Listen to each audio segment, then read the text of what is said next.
Bien, el glaucoma primario es un aumento de la presión intraocular. Adentro, recuerden que está el humor acuoso, que el humor acuoso se genera en los cuerpos ciliares.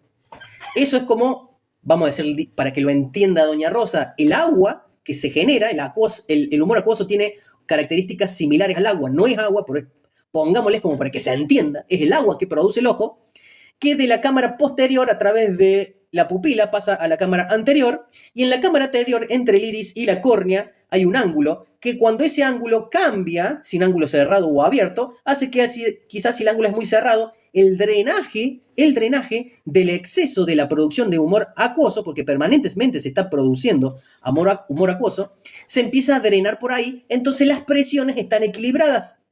Produce lo mismo que se drena, entonces se mantiene en forma constante la presión intraocular del ojo. Ahora bien, si ese ángulo nació, ese perrito primario, vamos a poner de ejemplo el glaucoma primario, que el globo ocular se empieza a desarrollar y por factores genéticos no hay un ángulo correspondiente, un ángulo ideal, el humor acuoso le cuesta drenar.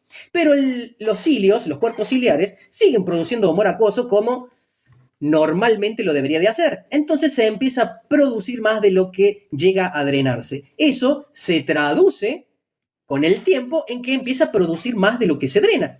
Y bueno, es una cuestión netamente matemática. Si se produce más de lo que drena, ¿qué va a pasar con el globo ocular? Se empieza a inflar como un globo. ¿Y cuál es el problema? Que nosotros vemos que un globo ocular está muchísimo más grande que el otro, y no solamente eso, queridos compañeros, recuerden que la córnea, que es una estructura transparente del ojo, tiene un endotelio por dentro que se nutre de la lágrima. Pero ¿qué pasa? Cuando aumenta la producción del humor acuoso, gracias queridos por esa rosa, cuando aumenta la producción del humor acuoso, empieza a hacer presión sobre el endotelio de la córnea. Esto genera una lesión de la misma, donde se empieza a infiltrar el líquido en la córnea, del lado de adentro, y eso hace que se empiecen a deshabituar, a salirse de posición las fibras colágenas del estroma.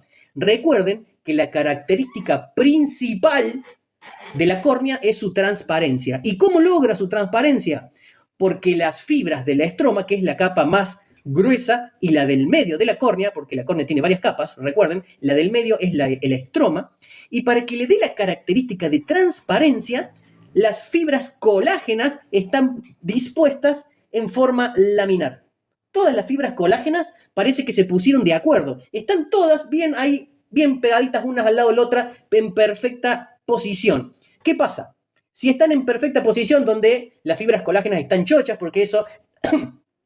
Me ahogué, perdón, estaba hablando muy rápido. Vamos a hablar más lento.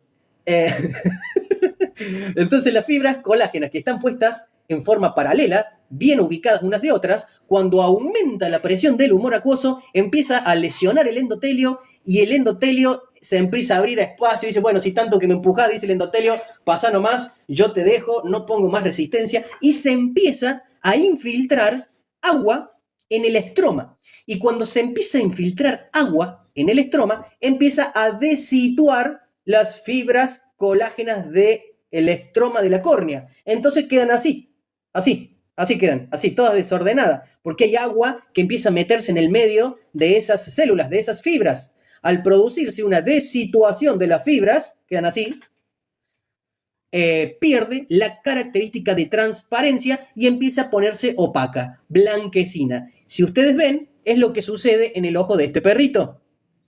Fíjense cómo la córnea, más allá de que el globo ocular está aumentado, pero fíjense cómo la córnea pierde la transparencia.